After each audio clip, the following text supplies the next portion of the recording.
Hey guys, welcome to the Vault. It is Leon, Jason, and Pierre. We are back with another episode 2, Sports Talk, the week of June 25th. Today we're going to tackle 5 new topics and talk about it. So yeah, and I think this is just the start of it, right? I mean, I know Jason's ready to tell me why LeBron is better than Jordan, so I'm sure that'll be a show. I'm sure. I think Jason's Team Jordan. I think. No, he is. We'd have to find someone to kind of debate, but it would be 3-on-1, I guess. So, but there's more to come with this, right? So, yeah, when we think about it, this is the beginning of our sports talk, but I think at some point, there may be an event that happens on a Wednesday night that we want to kind of talk about, right? Yeah. There could be, and there's varying degrees to how deep we'll go, but potentially this could be something just like we're handling like hats. Right? It could be like, all right, Friday, something big happened. Maybe we got a 10-minute spot on that topic. But there's more to come on this. And I think if you're into it, you're into it. If you're not, you're not. But it seemed like the first show did pretty well. And I think this one will do pretty well too. But I'm ready to get into the topics. So we've got 5 topics tonight. And Jason's going to kind of try to keep us on point. I know there's he's got a 5-minute timer, but if we go a little bit over, we might go a little bit over. There's not much we can do if it's a few minutes over, but we'll try to stick to that 5 minutes per topic, 25 minutes total, maybe, 5 extra minutes here or there, keep it to a half hour. And now there's a guy on the screen with his pants undone. So, so nice. That was Leon's choice. Leon chose that specific picture. Scherzer looks pissed. I mean, Scherzer Sergio Romo. Yeah. Well, Scherzer went down as the first guy ever to be checked during the game, and was not happy about it. He handled it a little bit differently than DeGrom, but so basically, what happened here, Leon? So we've got some strict rules in place now in terms of how they're going to handle this, right? Yeah, well, it was a rule that was just rarely enforced. So you were never really allowed to use this stuff that they've been using. Mm-hmm. They just never really checked you. Yeah. So now they're going to check you. And some guys get checked multiple times per game. Some people get spot checks after the game. They analyze the balls. And then in Romo's case, he was not happy. So he threw everything down. He whipped his pants down, threw the belt. It's very awkward. I don't know. How do you guys feel about this? I mean, I think it. So in Scherzer's case, it was Joe Girardi kept asking the umpire to go check Scherzer. He checked him like 3 times during the course of 5 innings. Mm-hmm. Now, I get checking him once, sure, and I believe Major League Baseball has guidance on when they're supposed to check. When the umpires are actually supposed to do these checks. And it's supposed to be like once per game, starting pitcher at the beginning of the game, relief pitchers when they, at the end of their first inning or when they leave the game, whichever comes first. If they're going to allow opposing managers to ask for a spot check, it should be one of their replay uses, right? Because aren't they limited replay challenges? Just chalk it up in that. And then if it comes up clean. Yeah. Oh, yeah. If it comes up clean. If he comes up dirty, then he's out of the game anyway. So, but yeah, if it comes up clean, it's a challenge and move on. Yeah, they got to regiment. They got to regiment this somehow, because I do understand how some of these guys probably feel like you don't trust me, like you're accusing me of something. And I'll be frank with you, Joe Girardi's a dick. I mean, like, at the end of the day, like, if you're gonna keep checking and checking, like, just stop being a dick, man. You're losing because he's a fantastic pitcher. He blamed it on Scherzer kept going to his, taking his hat off and rubbing his hair. I mean, Scherzer's like, I'm sweaty as hell. What do you want me to do? Yeah, I saw that there was a picture of them like going through his hair, like they were like searching for. This is ticks. Insane. This is going too far at this point. That's going too far. Mm-hmm. I mean, there's a lot of pictures now. They're saying Garrett Cole had like the worst spin rate since 2016, 2017. So there might be obviously these pitchers were using them. The spin rates and batting averages, amount of home runs, everything has gone up since MLB started cracking down. Yeah, there's got to be a limit on in-game checks. Check him when he comes out of the game. Check him when he goes in the game. Leave it at that, though. Mm-hmm. Yeah. Listen, man, I'm with you guys. I think Jason, your thought around introducing this as one of the challenges if it comes up negative. I totally agree. I do think that there's got to be some, I don't know, some oversight on how this is happening, because not only that, like there's some pitchers that work fast, right? And there's some pitchers that that kind of that get into a good rhythm, right? I mean, and we love. I don't know about you guys. I love watching a pitcher that's in a good rhythm, that's not sitting there coming off the mound every 3 seconds. This is also a rhythm disruptor, right. And you know, it's almost like icing the kicker, but this is like something new that's been introduced to the game. It's just stupid. I mean, I think, like you said, you know, once a game, that's what it's supposed to be. And you know what? If outside of that, maybe you give the manager one other shot at that during the game. And if it comes up negative, they lose one of their challenges. You know, this is going to slow the game down and make it's the opposite of what you're looking for. You want the game faster. You want it to move along.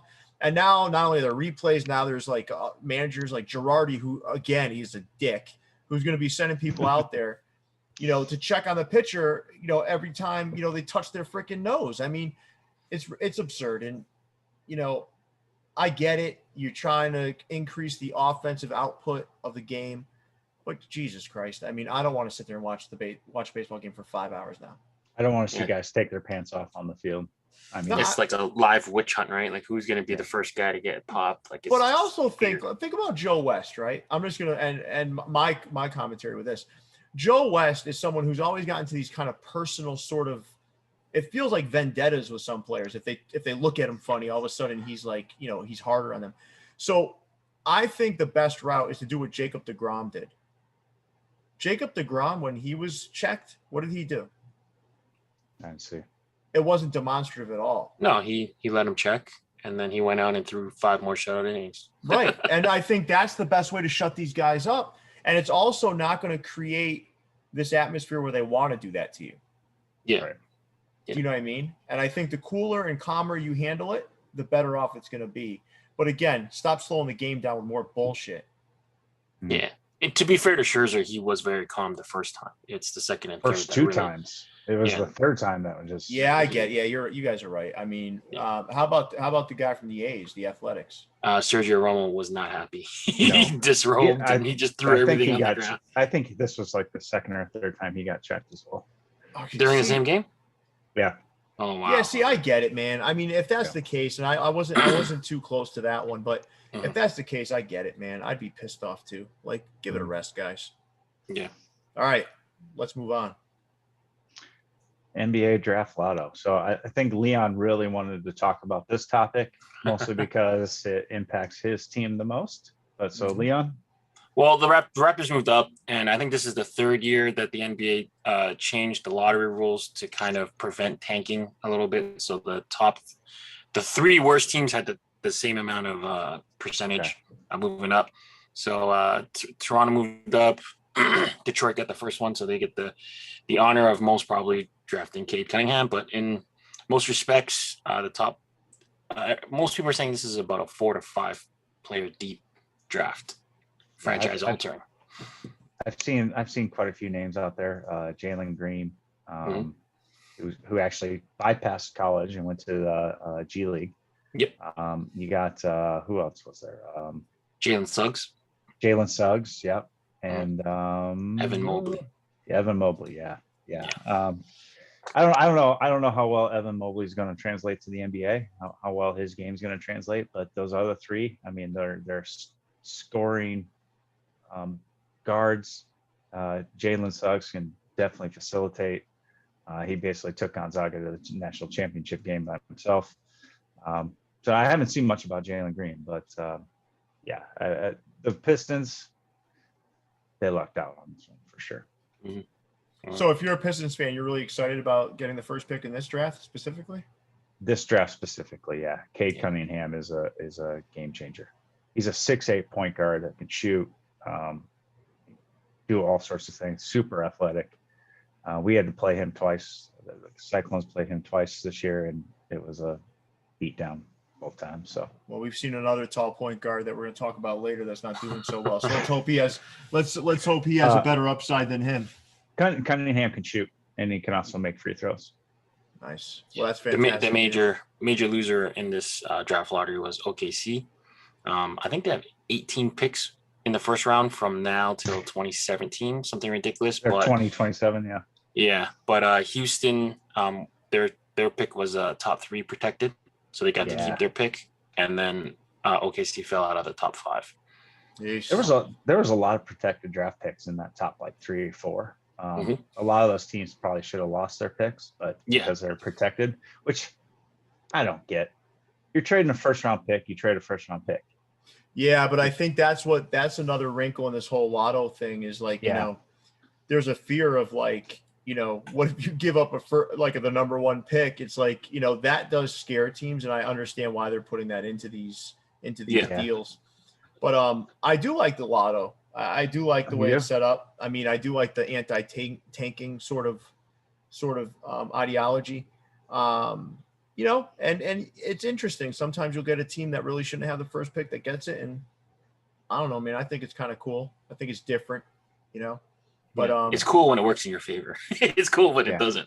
Oh like, if you're an OKC fan right now, you're not too happy about it. But I feel like the Knicks are always like 1 pick away from landing a superstar, and it's happened to them multiple times. Yeah, well, it happens. Well, fuck the Knicks. All right, so now this one's an interesting topic. So you want to introduce this one, Leon? Yeah. So DeAndre Ayton, class of 2018, has gone on record to say that his class is the greatest class of all time. Now, there is an argument. I mean, it's not a strong argument, but Luka and Trae Young are, I think, the only 22-year-olds to have plus 40-point games plus 10 assists in the playoffs under 22. Right. It's only been 3 years. Right. So it's an outlandish statement. Now, they're historically. It's not outlandish. It's ridiculous. OK, fair enough. But historically, there's been 3 major draft classes that are considered, I guess, the greatest of all time. And it is up for debate. So we got 84 with Jordan, Barkley, and Hakeem going at number 1. No, don't even forget. Listen, it's way deeper than that. Okay. You also have one of the best point guards in the history of the game taken deep into that, deep into the first round too, John Stockton. Mm-hmm. I mean, this is not that. Go ahead. But that draft is my God. All right, you have debatably the greatest shooting guard. The greatest post player in the history of the game. Yeah. Right. Yeah. Mm-hmm. You have the best shooting guard ever to play the game. Best player. Best player, the best player, right? Yeah. And then you've got arguably a top 3 point guard or a top 5 point guard in the history of the game. We're talking about Stockton was no joke. No. Stockton was no joke. Barkley's no joke in his Barkley, for Christ's sakes, he's one of the best power forwards ever to play the game. Mm-hmm. People forget it, like they look at this big dude behind the commentator desk and they're like, "Oh, that guy was a fucking monster." Yeah.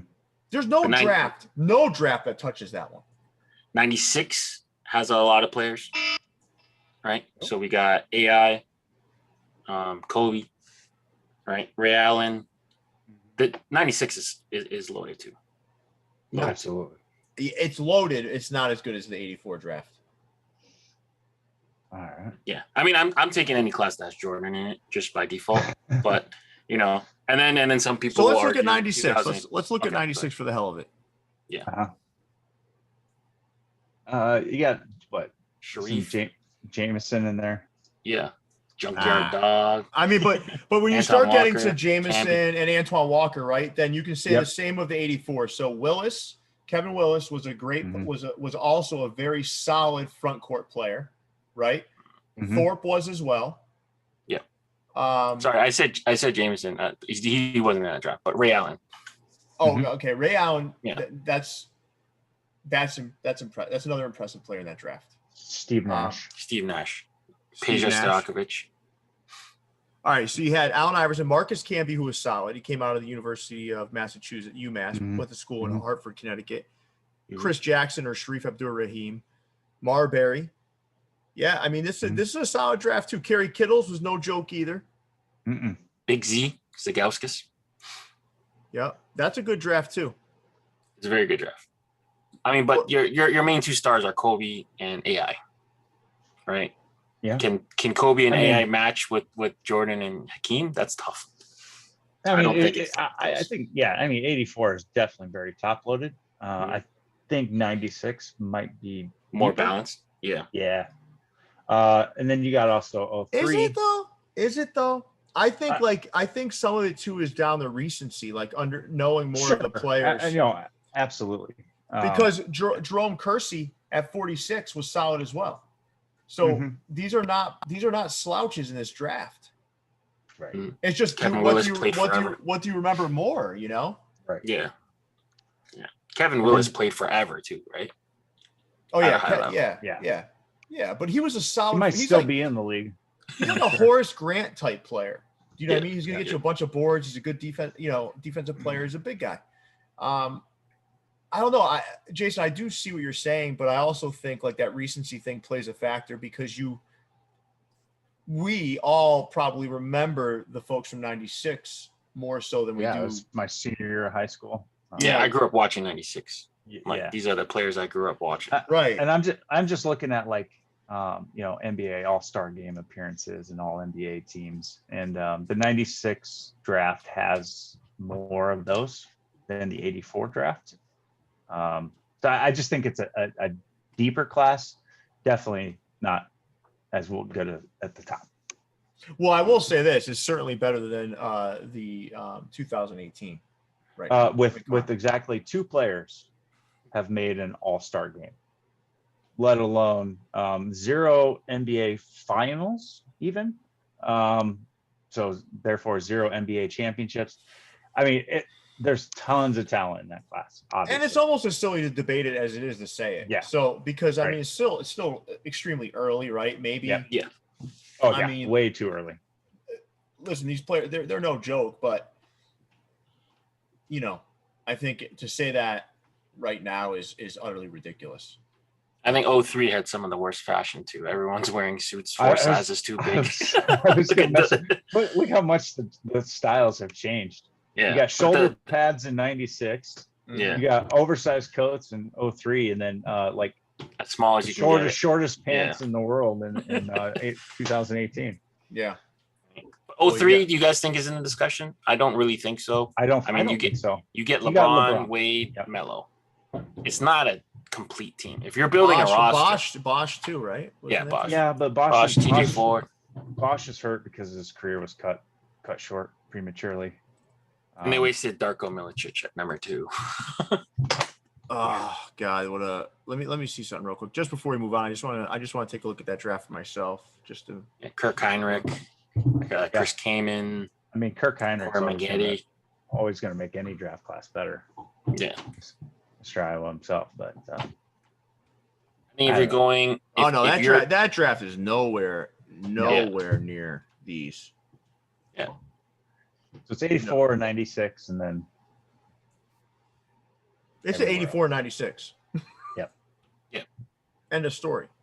Yeah. I mean, 04 is not. What about the year that Bird and Magic were drafted? 79. I think that was probably the extent of it. Can we take a look though? Yeah. So in the NBA 1979 NBA draft, you had Magic Johnson. Magic, you had Bill Cartwright, no. Moncrief, no. Vinnie Johnson. He was good. Cliff Robinson out of UConn. No, that's not the same. That's not the same Cliff Robinson. How come I'm not seeing Larry Bird on the stage? Oh. Maybe he wasn't drafted the same year. No, he wasn't. Yeah, he wasn't. He was taken in 78. 78, that's correct. Okay. Well, so yeah, right. Well, 79 is. Nah, those don't even compare. It's those 2 drafts and that's it. Yep. Yeah. I mean, in 20 years, 30 years, maybe we'll talk about the 2018 draft like we do those 2, but I don't see it right now. Yeah. I mean, what could really help if Ice Trey wins a championship this year, then we'll all eat a little bit of coke. I just want that dude to shave his head. But we definitely need some more time to see how put on some pants. Who wears shorts in the NBA draft? It's just ridiculous. Anyway. That was the year Lonnie Walker had that crazy hair, and then he had to put his hat on top of his hair. Do you remember that? Yeah. I think it was the first year New Era had the draft contract. Well, I'm team 84 draft, so. No. I might lean a little bit 96 if you're building an overall roster. If you're just going for talent, then You take the one that Jordan said. I don't know, man. I think it'd be really cool to see those two draft classes take the top 10 from each and have them play. That'd be fantastic. I think 84 would win though. I think the difference maker is Hakeem Olajuwon, to be honest with you. Yep. Yeah, how are you gonna stop him? He's such an underrated center. Not He my still vote. teaches Not my bigs vote. No, he was- till he this was- day listen, how he to- was- how to play in the post. He wasn't as like vocal and as like, outspoken as like Barkley or the, what was surrounding Jordan and Jordan himself. I mean, it was different. He was a quiet superstar, Yeah. and there was nothing sexy about him, man. He was like he's a post player, Hakeem the Dream. Like he had the, Yeah. Didn't he not start playing basketball till he was like 16 or something? Yeah, he was a soccer player. That's crazy. That's crazy. And then during Ramadan, he wouldn't drink water and stuff. He would. Yeah, he would fast during the day. Yeah, crazy. Crazy story, man. Or To this fast at day, night. he still teaches bigs how to play in the post. Like people still go to camp with him and stuff. Yeah. No, Like this is good though. What I enjoy too is being able to dig into these drafts and take a look around a little bit. All right, let's move on to the NCAA ruling. So since we spent a lot of time on that last topic, we're not going to spend a lot of time on this. I just thought it was pretty newsworthy. So this week, the Supreme Court faced a case that was brought up about player benefits and the amount of benefits that players can receive in the NCAA. And the Supreme Court ruled 9-0, which is crazy enough to think about, that the NCAA is not allowed to limit educational benefits for players or put a cap on those across each school. So Alabama, before this ruling, Alabama could only offer a player so much, and to keep it fair across the institutions. So that ruling itself doesn't really change a whole lot, but what the judges wrote in their decisions actually opens the door to a whole nother can of worms for the NCAA. Basically, Judge Kavanaugh said that the NCAA is price fixing labor. They've been violating antitrust laws for pretty much their existence, and that we're going to see a lot of other lawsuits, a lot of other challenges, and a lot of changes to not only the NCAA, but the sports landscape in America in general. In short, they took advantage of these kids. I mean, yeah, absolutely. For a long time, they've been taking advantage of these kids.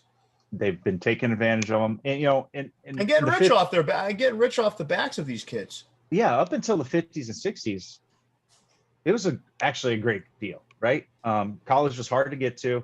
Not a lot of people went, so to get a free education to go play a sport, hell of a deal. But when the NCAA and television networks and everything start cashing $1 billion checks on the labor that you're putting in for no pay, that's when it starts to get and also giving people shit about like Leon and I were talking earlier today about getting a sandwich from somebody. It's like so they're making millions upon millions of dollars off these kids, right? Billions of dollars. Yeah, fine. And if they breathe funny or they accept the wrong gift from the wrong person, or even unknowingly sometimes. I mean, these are kids, man. I don't care if they're playing basketball and they can jump through the roof. These are kids. Right. And they could unknowingly screw up their life for making the wrong move. Well, Leon, what's the president of the NCAA make a year? We were talking about this earlier. 2.7 million. Are you, Jesus Christ? $2.7 million, and if a kid for takes being a sandwich wrong all the time. Yeah, and honestly, and if a kid takes a sandwich from the wrong person, a pair of jeans. Yeah, whatever it is. A car ride can cost a kid his eligibility. And to be frank, right, these young kids, right, and they're kids. Remember, they are still children in a lot of cases. Mm-hmm. Are being offered something, and they don't know, man. I know they go through these classes and shit, but they're not paying attention to that shit. They're like, oh man, this guy's going to give you a free pair of jeans, or I get free food whenever I go to this restaurant. They don't know, man. I mean, I think this whole NCAA thing is an embarrassment. Yep. Yeah. Absolutely. It's almost un-American. So rumor is name, image, likeness is going to be changing here very shortly. I'm surprised it hasn't changed already. But just the fact that your school can sell your jersey and make money off it, but you can't, that's just ridiculous. Listen, it's as bad. And you know what? It's one of those things that should have been so obvious in the past, right? Yeah. Mhm. And like it's one of those things like you hear, like, you know, we were talking about this yesterday, like Eminem's lyrics, right? How now it would be canceled. Like, it's amazing that we sat here and watched this as long as we did too. Yeah. Yeah. So yeah, well, they paid a lot of money to lobby and convince the right people that this could never get done. And, you know, sometimes people think that like this is a battle that they would never win, so they don't fight, right? They've come out with it in the past. So instead of like paying the athletes, like EA Sports would just cancel the whole football game. Like, oh, we have to pay you? No, we just won't make it. So it's pretty crazy where it's got and how long it's come. Yeah. So yeah, again, this ruling, just the tip of the iceberg. But basically the Supreme Court said, NCAA, if your ass shows up here again, you're going to lose. So it'll be interesting to see in the next 5-10 years what all comes out of play. But I mean, college sports could change a lot. And it should. And it should. Because it really is about the rich getting richer. You know, and if I don't know, it's got to change. And these are kids, man, being taken advantage of. That's the end result. And a lot of these kids come from, you know, from really, really impoverished backgrounds and whatnot. And they don't have the same faculties or the same upbringing to allow them to see some of these things. It's taking advantage of kids on so many different levels. You know? And you keep these like unrealistic expectations, like, okay, so if you don't do well in school, then you lose everything. Yeah, you could be homeless. Because they can take scholarships away at any time. Listen, I mean, you can lose things for accepting the gift from the wrong person, like a small gift. It's a joke. It's a joke. It's terrible. Yeah. All right. I hope that guy enjoys his $2.7 million a year on the backs of like it's basically child labor. Such a fucking jerk. Yeah, absolutely, dickhead. A bigger dickhead than Joe Girardi, I'll say. Oh yeah, absolutely. All right, Sixers couldn't put away Ice Tray and the Atlanta Hawks. Everyone's favorite scapegoat, Ben Simmons, did not show up. Not everyone's favorite scapegoat. No. He sucks. And I need to understand too. Like, I saw a funny meme, and it's a question that I have every time I see him: is why does he have a shooting sleeve on? Yeah. Like, maybe you should take it off. Maybe that's impacting his form and causing him to miss shoot 30% from free throw line. I'm gonna give 32%. Let me, if I could, guys, I'm gonna share one thing, right? And there's certain people out there, and we've all been around them, that just can't handle pressure. Yeah. And you know, you have athletes that rise to the occasion. And you know, because I'm a Boston fan, I'll name a couple of Boston guys. You got Tom Brady, who always rose to the occasion. David Ortiz always rose to the occasion. I hate the Yankees, but Jeter used to rise to the occasion.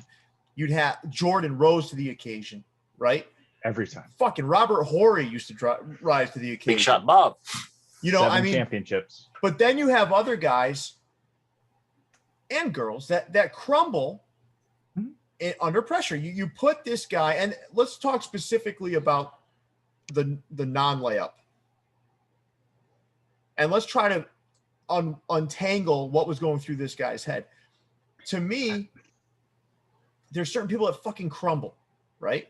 He's like, fuck, do I pass? Oh my God, do I fucking pass? Is this shot going to get blocked? All this crazy shit. He's got no composure. All this shit's running through his head. So he makes the dumbest fucking decision possible and dishes the ball when all he has to do is literally jump 6 inches to dunk a basketball. Yeah. That's clearly. Did he think he was too far under the hoop? That's the only thing. No, there was a closeout. There was a closeout, and he guys was so scared of the defensive wizard, Danilo Gallinari. What's going on around him is irrelevant. That's not what it is. It's what's going on here. Yes, correct. Because there's killers, right? There's killers. Jordan's 6'6". He's fucking dunking that ball. Oh yeah. Yeah. He ain't looking around and trying to pass that shit off. You know, it's sad to watch because he's never going to be a big player. Never. I mean, because there's no untangling what's going on here. Well, he's got to get a shot. He's got to lock himself in the gym and get himself. Leon, I don't think it's about a shot. No. Yeah. How much of it do you blame on his teammates or his coach? Even like this is Doc's lost 7 game 7s in the playoffs. Mm-hmm. I know that. Leon, they're not going to win with him. No, I agree. Especially not playing point guard. That's one of the big. He can't play anywhere. You can play him at the floor. 4-3. To do what? Don't put him in the dunker spot. I don't know. You can't really put him in a position because if he's a fucking liability. If he's going to shoot 32% from the free throw, you can't put him anywhere. He's basically a big. No, he's not. No, he's not. He's nothing. Because his head isn't in the game. He can't handle the pressure of it. Yeah. Period. He's a liability wherever you put him. You don't think he's fixable? No. The Sixers can't. I mean, they can. I mean, if you're trading him, you're trading him at his all-time lowest. He makes a lot of money. He still has value in the NBA. He still does. I mean, for one, he's so young. He's super athletic. I know it's a head thing, but the stats are appalling, though. You need a fucking killer. You need a killer instinct. 1 fourth quarter shot in the last 4 games. Killers don't pass up layups. Killers don't pass up layups in the fourth. Entire postseason, he shot 5 for 6. That's not a bad percentage, but in the fourth quarter of the entire playoffs, 5 for 6 in 63 minutes. This dude, I feel for him because I've been around people like him, maybe not on a basketball court, but in general, that crumble, make poor decisions, lose their mind, and don't know what the fuck to do. Okay? Killers don't pass up dunks and layups in the fourth quarter of game 7s. They don't. There's something else going on with him, and it's not going to be cured by coaching. It's not going to be cured by spending more time in the gym getting a shot. It's not going to be cured. This dude is a liability. Yeah. And I've said it for a long time. I watched him play the Celtics. And I don't remember what he scored, a point or some shit. I don't even remember. It was 2 points. He didn't show up in a big game against the Celtics either. This is him. This is who he is. Yeah. Same thing with the Raptors. I think he scored 9 points in the game 7. In all honesty, they should have beat us in 2019. Well, I hope the Sixers do move on from him, and I hope they get fleeced in whatever trade they make. Like, be forced to give up him and a first-round draft pick for like a mid-level. It'll be a protected pick though. Yeah. I think the best they could get for him right now maybe is CJ McCollum. Maybe. I don't even think Portland does. I'd take that. I'd take that in a heartbeat. Maybe Kyle Lowry, send him home, but we'll see. I don't know about that. Anyway. Listen, we got to wrap up, but you bring up a great point, Leon, and it's that he's at his lowest right now. Mm-hmm. Yeah. So it's never good to trade a guy at his lowest value.